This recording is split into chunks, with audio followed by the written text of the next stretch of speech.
This is 219 News Now, brought to you by Strachan Van Til, making lives easier for 94 years. I'm Andrew Garcia, and this is your 219 News Now. The U.S. Supreme Court has agreed to hear former Portage Mayor James Snyder's challenge to a conviction for accepting a $13,000 bribe.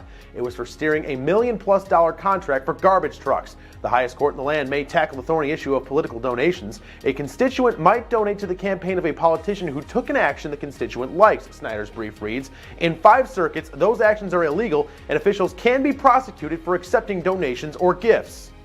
If you're a Catholic in the Diocese of Gary, you might want to stay away from repeating any lawyer jokes. That's because your bishop, Robert McClory, used to be one. He received his law degree from the University of Michigan and practiced civil law before turning to the priesthood. Bishop McClory explains on JEDtv.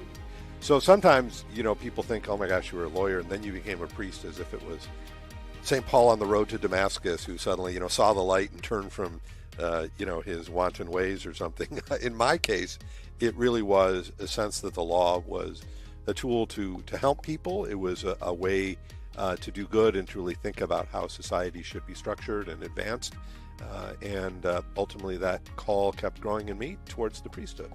The owners of the Tony Rosebud Steakhouse in Chicago's Gold Coast neighborhood made a splash by opening another Rosebud location in Munster's booming Centennial Village last year. Now Rosebud's owners and chef Steve Coppolillo of Dyer are planning on opening another Coppolillo's Italian restaurant in Crown Point and Windy City Social in Munster. The goal is for Coppolillo's Italian Steakhouse in Crown Point to open in March and Windy City Social in May. And in sports, the Andrean girls basketball team meets Hanover Central for the very first time as conference foes. Here's a look at that game.